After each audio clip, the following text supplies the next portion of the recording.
Hello everyone, welcome to my YouTube channel. आज का जो हमारा टॉपिक है that's about the perspective approach and the descriptive approach. इससे पहले मैंने एक वीडियो बनाई थी ट्रेडिशनल ग्रामर से रिलेटेड कि ट्रेडिशनल ग्रामर है क्या, ट्रेडिशनल ग्रामर की एनालिसिस मैंने की थी। सो उस वीडियो का जो लिंक है डिस्क्रिप्शन में है, उसको ज़रूर देख लीजिएगा, क्योंकि ये टॉपिक्स को समझने से पहले ट्रेडिशनल ग्रामर के टॉपिक को समझना बहुत ज़रूरी है। ये दोनों टॉपिक्स जो है एक दूसरे के साथ लिंक है। जब ट्रेडिशनल ग्रामर को समझोगे तभी ये पर्सपेक्टिव और डिस्क्रिप्टिव अप्रोच की समझ आएगी। सो लिंक डिस्क्रिप्शन में है, उसको ज़रूर देखिएगा। बढ़ते हैं अपने टॉपिक की तरफ, perspective approach and the descriptive approach. The perspective approach, it is one thing to adopt the grammatical labels like noun, verb to categorize words in English sentences. It is quite another thing to go on to claim that the structure of the English sentences should be like the structure of sentence in Latin. अब traditional grammar में क्या था? Traditional grammar में ये बताया गया था कि जो फ्रेजेस होते हैं इंग्लिश में, सेंटेंसेस या जो क्लॉजेस जो हम कंस्ट्रक्ट करते हैं, इसके जो रूल्स हैं ये जो है हम लैटिन और ग्रीक को है, मतलब उन रूल्स को जो है अपना के अपने जो फ्रेजेस हैं, सेंटेंसेस है या क्लॉजेस को कंस्ट्रक्ट करते हैं। मतलब सपोज़ द लकी बॉयज़, अब द लकी बॉयज़ का कंसेप्ट सेम टू सेम वहाँ पे भी जो लैटिन और ग्रीक लैंग्वेजेस में द आर्टिकल पहले आता था, फिर द के बाद डायरेक्ट एडजेक्टिव लगता था, फिर उसके बाद जो है नाउन लगता था।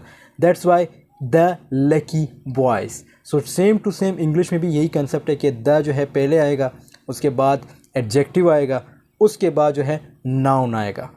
तो ये जो कंसेप्ट लिया गया था ये लैटिन और ग्रीक से लिया गया था। That was an approach taken by number of influential ग्रामरियंस। अब ये हैं बहुत से ग्रामरियंस जो थे, उन्होंने ये कंसेप्ट लिया था 18th सेंचुरी इंग्लैंड में, who set out rules for the proper use of English. This view of grammar as a set of rules for the proper use of language is still to be found today and may be best characterized as the perspective approach. तो perspective approach का मतलब यही है कि जो rules हमने Greek और Latin के अपनाए थे फ्रेजेस, सेंटेंसेस और क्लॉजेस को कंस्ट्रक्ट करने के, उसको हम पर्सपेक्टिव अप्रोच कहते हैं। Some familiar examples of perspective rules for English sentences are. अब यहाँ पे कुछ रूल्स, ये दो रूल्स बहुत इंपॉर्टेंट हैं, पेपर में अमूमन पूछे जाते हैं। जो पहला रूल है वो ये है कि you must not split an infinitive. अब इन्फिनेटिव क्या है? Infinitive means to plus first form of the verb, इसको हम इन्फिनेटिव कहते हैं। दूसरा, you must not end a sentence with a preposition. कोई भी सेंटेंस को हमने प्रपोजिशन पे एंड नहीं करना, ये गलत होगा। Following these types of rules, traditional teachers would correct sentences like who did you go with। अब ये sentences जो हैं, जो ट्रेडिशनल टीचर्स होंगे, ट्रेडिशनल ग्रामेरियन जो होंगे, वो इसको सही बनाएंगे।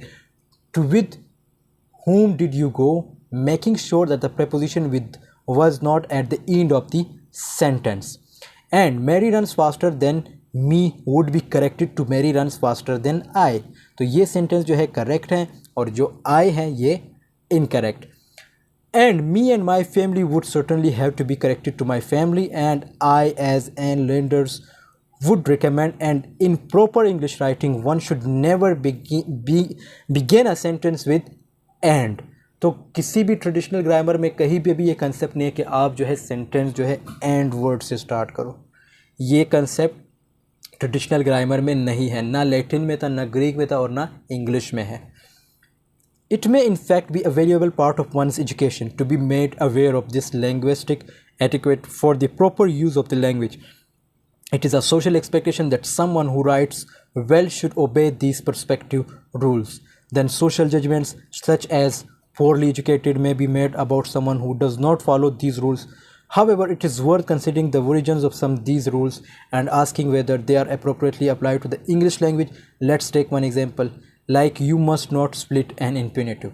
तो यहाँ पे ये बताया गया कि आज भी इन रूल्स को जो है मतलब अप्लाई तो किया जाता है, लेकिन जो पोरली एजुकेटेड लोग होते हैं, मीन्स जिनके पास इतनी एजुकेशन नहीं होती, वो इन रूल्स को अप्लाई नहीं करते। अब यहाँ पे जो है हमें एक एग्जांपल दी गई, you must not split an infinitive. अब इन्फिनेटिव का जैसे मैंने बताया था कैप्टन कर्क्स इन्फिनेटिव। अब इसके बारे में बताया गया, अब कैप्टन कर्क्स के बारे में क्या है कि the infinitive in English has two form to plus base form. Base form से मुराद first form of the verb, as in like to go, and can be used with an adverb such as boldly. At the beginning of each televised Star Trek episode, one of the main character, Captain Kirk, अब इसके बारे में बताया गया कि ये किस तरह to plus first form of the verb को यूज़ करता था। कैप्टन कर्क एक टीवी शो, एक ड्रामा जिसमें ये आते थे, तो उसमें ये किस तरह to plus first form of the verb को यूज़ करते थे। Always use the expression to boldly, वो जो हैं क्या करते थे, टू बोल्डली कहते थे, to boldly go. I means इस तरह नहीं कहते कि टू गो बोल्डली। अब आगे इसकी एक्सप्लेनेशन और दी गई कि this is an example of split infinitive. तो ये एग्जाम्पल है किसकी, स्प्लिट इन्फिनेटिव। स्प्लिट का मतलब है लायदा करना, सेपरेट करना। Captain Kirk's teacher might have expected him to say to go boldly. अब जो कैप्टन कर्स के टीचर्स थे शायद उन्होंने ये कहा कि इस सेंटेंस को इस तरह एक्सप्लेन करना है या इस तरह बोलना है, to go boldly, not to boldly go. तो इसने लेकिन ये इसका उलट करता था और boldly to go, so that the adverb didn't split the infinitive. If Captain Kirk had been a Roman space traveler speaking Latin, he would have used expressions like er means to go, and audictor boldly, to go boldly. Now in saying audictor in Latin, Captain Kirk would have even have the opportunity to split his infinitive like because Latin infinitive are single words and just don't split. तो ये उसमें Latin जो infinitive है वो भी split नहीं होते। लेकिन यहाँ पे जैसे पूरी एग्जांपल दी गई कि किस तरह कैप्टन कर्क जो होते हैं स्प्लिट करते थे, मतलब इस तरह कहते थे टू गो बोल्डली की बजाय ये कहते थे to boldly go.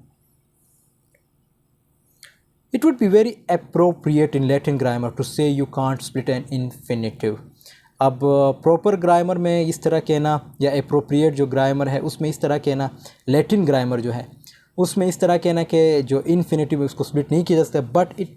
But is it appropriate to carry this idea over into English where the infinitive form does not consist of a single word but of two words, to and go?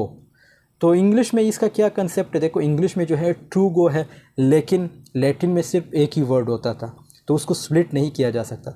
लेकिन English में क्या है, to go, obviously two words है। It's a typical feature of the use of English that speakers and writers regularly produce forms such as to boldly go, to suddenly we swear to never ever say goodbye. Then we may simply wish to be note that there are structures in English that differ from those found in Latin, rather than think of the English forms as bad because they are breaking a rule of Latin grammar. तो इसमें ये बताया गया कि ज़रूरी नहीं है कि जो लैटिन ने जो बोले थे या जो उन्होंने सेंटेंसेस कंस्ट्रक्ट किए थे वो सेम टू सेम इंग्लिश में भी अप्लाई होंगे, होते तो हैं, लेकिन कुछ ऐसे स्ट्रक्चर्स हैं जो लैटिन से इंग्लिश के डिफरेंट है। जैसे यहाँ पे इसने एग्जांपल दी थी कि यहाँ पे जो स्प्लिट की एग्जांपल, यहाँ पे मतलब लैटिन ग्रामर का एक ही वर्ड होता है, उसको स्प्लिट नहीं किया जा सकता। लेकिन इंग्लिश में जो है हमारे पास दो वर्ड्स है, to go, it means they can be splitted. अब डिस्क्रिप्टिव अप्रोच की बात करते हैं। डिस्क्रिप्टिव अप्रोच में क्या होता है, it may be that using a well established grammatical description of Latin is a useful guide for some European languages, example Italian or Spanish, is less useful for others, example English, and may be absolutely misleading if you are trying to describe some non-European languages. This last point became clear to those linguists who were trying to describe the structure of the native languages of North America towards the end of the 19th century. तो इसमें ये बताया गया है इस paragraph में कि होता कुछ यूँ है कि जो लैटिन ग्रामर थी या जो ग्रीक ग्रामर थी वो शायद कुछ लैंग्वेजेस, जो यूरोप के कुछ लैंग्वेजेस जैसे इटालियन और स्पेनिश हो गई, इन लैंग्वेजेस के लिए शायद अप्रोप्रिएट हो, मुनासिब हो, लेकिन इंग्लिश लैंग्वेज के लिए ये बिल्कुल अप्रोप्रिएट नहीं है। डिस्क्रिप्टिव अप्रोच में कुछ डिफरेंट बताया गया है, मतलब ये जो है जो पिछला हमने डिस्कस किया था इससे बिल्कुल डिफरेंट है, इसके अपोजिट है। अब इसमें आगे क्या बताया गया था, categories and rules that were appropriate for Latin grammar. जो कैटेगरीज और रूल्स थे अप्रोप्रिएट थे किसके लिए, लैटिन ग्रामर के लिए, just did not seem to fit these languages. As a consequences, for most of the 20th century, a rather different appropriate was adopted. Analysts collected samples of the language they were interested in and attempted to describe the regular structures of the language as it was used, not according to some view of how it should be used. This is called the descriptive approach. तो इस paragraph में ये बताया गया है कि जैसे 20th century में क्या हुआ, कुछ ऐसे डिफरेंट अप्रोच की तरफ ये लोग आए थे, जो ग्रामेरियंस थे वो डिफरेंट अप्रोच की तरफ है। उन्होंने जो है एनालिस्ट जो थे उन्होंने सैम्पल्स कलेक्ट किए किसी भी लैंग्वेज के, और जिसमें वो लोग इंटरेस्टेड थे।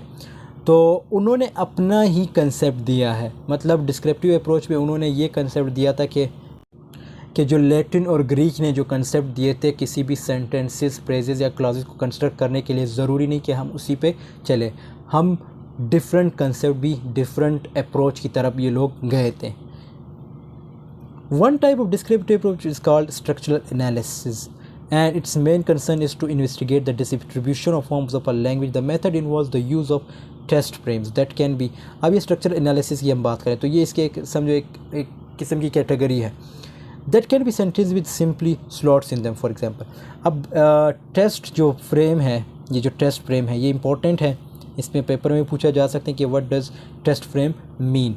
सो टेस्ट फ्रेम का मतलब ये है कि जैसे हम अपने को ने देखा होगा अमूमन कुछ सेंटेंसेस को जो है ब्लैंक छोड़ा जाता है। अब जैसे the dash makes a lot of noise, I heard dash yesterday. अब यहाँ पे क्या है, there are a lot of forms that can fit into these sorts to produce good grammatical sentences of English. Example like the car makes a lot of noise, the child makes a lot of noise, the donkey makes a lot of noise, the dog makes a lot of noise, the radio makes a lot of noise. So as a result we can propose that because all these forms fit in the same test frame, तो इनके ये जो blank है यहाँ पे, इनमें ये सब वर्ड्स फिट हो सकते हैं क्योंकि सारे के सारे क्या है, नाउन है। They are likely to be example of this same grammatical category. The label we give to this grammatical categories of course noun. तो ये ऑब्वियसली हम यहाँ पे नाउन को ही पुट करेंगे। However there are many forms that don't fit those test frames. अब यहाँ पे ये भी बताया कि ऐसे बहुत से ऐसे अल्फाज हैं जो इस टेस्ट फ्रेम में फ़िट नहीं हो सकते। Examples would be Kathy, someone, the dog. जैसे the Katie makes a lot of noise, तो ये फिट नहीं हो सकता। इसी तरह the dog, a car and many others, that is we would not say the Katie और द डॉग हेयर। सो यहाँ पे ये जो है फिट नहीं हो सकते। For these forms we require different test frames which would look like this, तो उसमें फिर ये फिट हो सकते हैं। Dash makes a lot of noise, I heard yesterday. अब यहाँ पे डैश है, यहाँ पे डैश।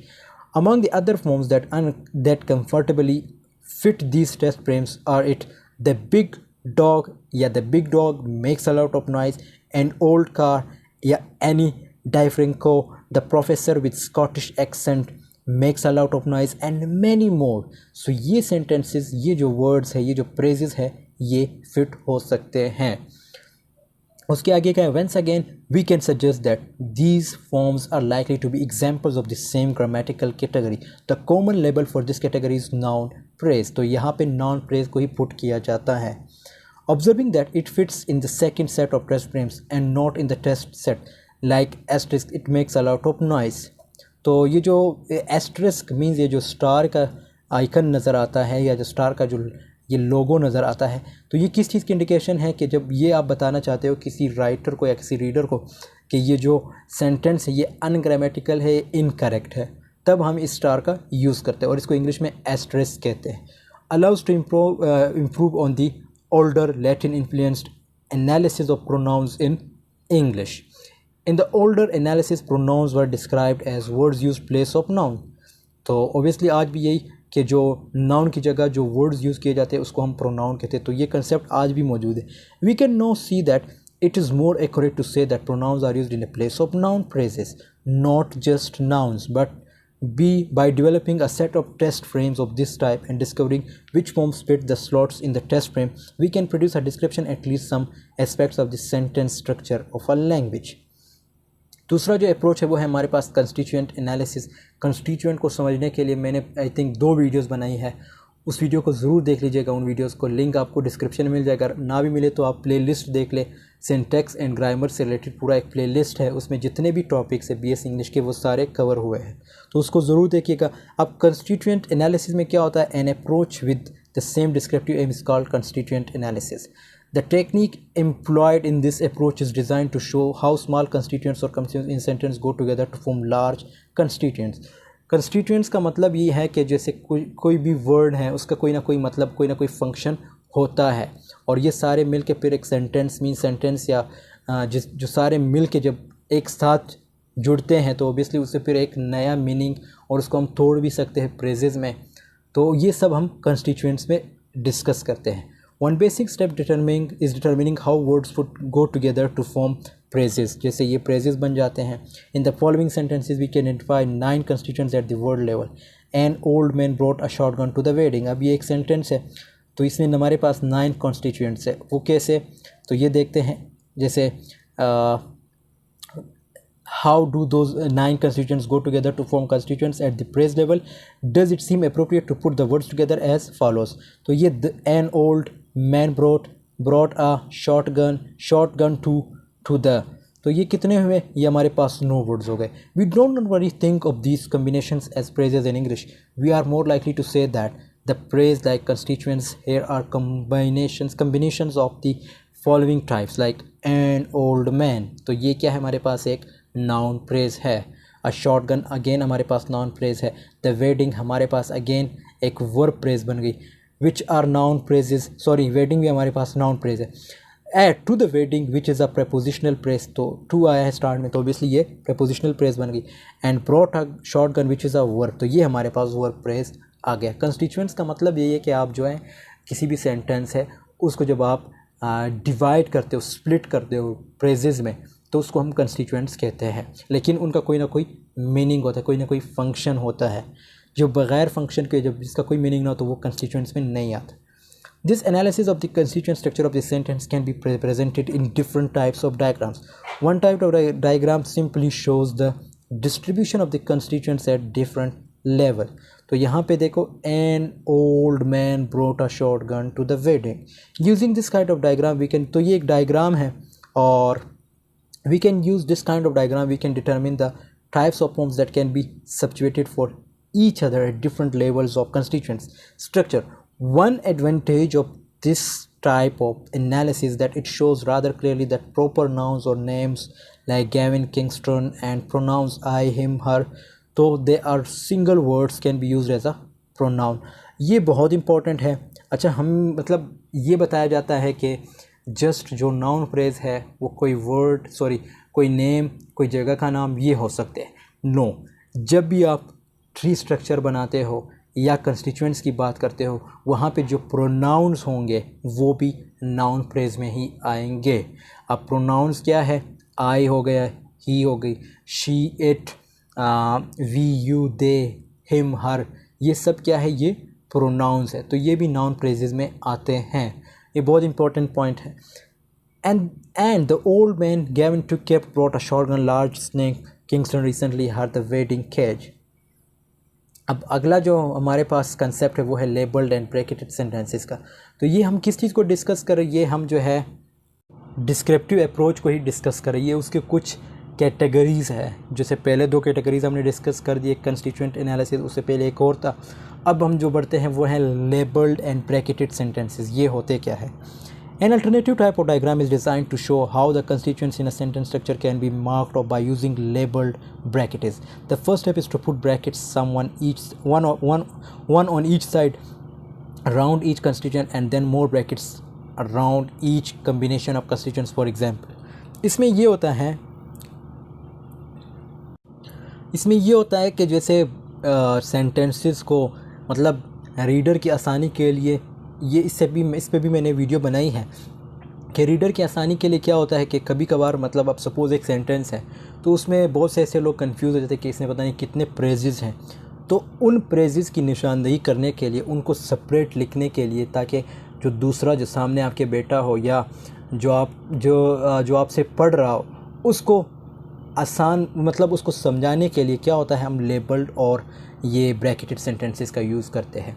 अब यहाँ पे जैसे the dog loved the cat, तो देख सकते हो द जो है ये एक आर्टिकल है, डॉग नाउन है, लव जो है वर्ब है, द डॉग द कैट जो है ये हमारे पास सपोज़ क्या बन गया, एक नाउन फ्रेज बन गया। लव्ड द कैट हमारे पास क्या बन गया, वर्ब फ्रेज बन गई। इसी तरह द डॉग हमारे पास अगेन नाउन फ्रेज बन गई। तो ये क्या है, ये सब जो है लेबल्ड एंड ब्रैकेटेड सेंटेंसेस में आते हैं ताकि हमें आसानी से समझ आ जाए। इस पे भी वीडियो बनी है, इसको हम एक्चुअली में कंस्टिट्यूएंट एनालिसिस कहते हैं, तो उसको देखिएगा। कंस्टिट्यूएंट एनालिसिस के साथ जो कंस्टिट्यूएंट की डिस्क्रिप्शन है, कंस्टिट्यूएंट्स की जो पूरी एक्सप्लेनेशन है, उसके साथ ये भी मैंने एक्सप्लेन किया था। With this procedure, the different constituents of the sentence are shown at the word level, like the or dog, at the phrase level, like the dog or loved the dog. देखो वही बात करें जो मैंने बताई कि इसमें जो है आप सेपरेट कर सकते हो loved the गर्ल या at that sentence level the dog loved the girl, तो ये एक पूरा सेंटेंस बन गया। आप इसको ब्रैकेट्स में भी लिख सकते हो, या जैसे we can each label each constituent using these abbreviated grammatical terms. अब यहाँ पे ये इंपॉर्टेंट है कि जैसे द ए आर टी किसके रिप्रेजेंट करता है, आर्टिकल को, फिर वी जो है वर्ब को, एन जो है नाउन को, वी पी जो है नाउन प्रेस को, V P sorry verb press को, और एन पी जो है नाउन प्रेस को, और एस जो है सेंटेंस को। अब अगर हमारे पास आता है वो है अ गायलिक सेंटेंस। गायलिक जो है any of civil related languages of the Celts in Ireland and Scotland. Gaelic का मतलब ये है कि ये जो है सेल्ट्स जो आयरलैंड और स्कॉटलैंड के कुछ लोग थे, कबीला था, उनकी लैंग्वेज को कहा जाता है। अब here is a sentence from Scottish Gaelic which would be translated as the boy saw the black dog. अब ये एक सेंटेंस है कहाँ के, स्कॉटिश गायलिक का। तो इसको किस तरह, अब इसको हम देखते हैं। तो यहाँ पे ये जो है स्कॉटिश लैंग्वेज है और ये इंग्लिश लैंग्वेज है। अब स्कॉटिश में क्या होता है, उन्होंने सॉ पहले लिखा है, मतलब वर्ब को पहले लिखा है, फिर द लिखा है, the boy the dog black. अब ये इंग्लिश में अगर आप देखोगे तो बिल्कुल अनग्रामेटिकल है, इनकरेक्ट है, आपको बिल्कुल समझ नहीं आएगी। किसी और के सामने भी रखो तो वो यही कहेगा this sentence is totally wrong. One very obvious difference between the structure of this Gael, अब यहाँ पे एक्सप्लेनेशन दी गई। This Gaelic sentences is its English counterpart is the fact that the verb comes first in the sentence. तो ये यही बात करें कि यहाँ पे देखो आप वर्ब जो है पहले आ गया। अनदर नोटिसेबल फीचर जो है उसने ये बताया कि when an adjective is use, जब एडजेक्टिव यूज़ किया जाता है, it goes after the noun and not before it. तो यहाँ पे जो है एडजेक्टिव को बाद में रखा गया है, ना कि पहले। इंग्लिश में क्या होता है, एडजेक्टिव को पहले लिखा जाता है। जैसे मैं कहता हूँ ब्लैक कार, ब्लैक क्या है हमारे पास एडजेक्टिव है, कार जो है हमारे पास नाउन है। लेकिन अगर आप स्कॉटिश में देखें तो वो क्या इस तरह लिखेंगे, car black. We can represent the structural observations in labelled and bracketed diagram. तो इसको हम लेबल्ड ब्रैकेटेड डायग्राम में भी रिप्रेजेंट कर सकते हैं। जैसे ये वर्ड है जो नाउन जो वर्ब के लिए इन्होंने यूज़ किया था, तो ये यहाँ पे सब्जेक्ट बन जाता है, नाउन प्रेस, फिर उसके बाद फिर नाउन प्रेस, और ये वर्ब आर्टिकल और नाउन, फिर नाउन एंड एडजेक्टिव बन जाते हैं। The diagram makes it clear that this Gaelic sentences is organized with the verb, noun phrase, ठीक है। Structure which is rather different from noun phrase versus noun phrase. Structure we found in the English sentences analyzed earlier. It is not, of course, the aim of this type of analysis that we should be able to draw complicated looking diagrams. तो यहाँ पे ये explanation है पूरी, ये आप लोग पढ़ लीजिएगा, ईजी है। बस आपको इतना पता होना चाहिए कि जो स्कॉटिश लैंग्वेजेस जिसको हम गायलिक कहते हैं, तो उसमें क्या होता था, उसमें जो है बिल्कुल इंग्लिश से डिफरेंट थे उनका स्ट्रक्चर।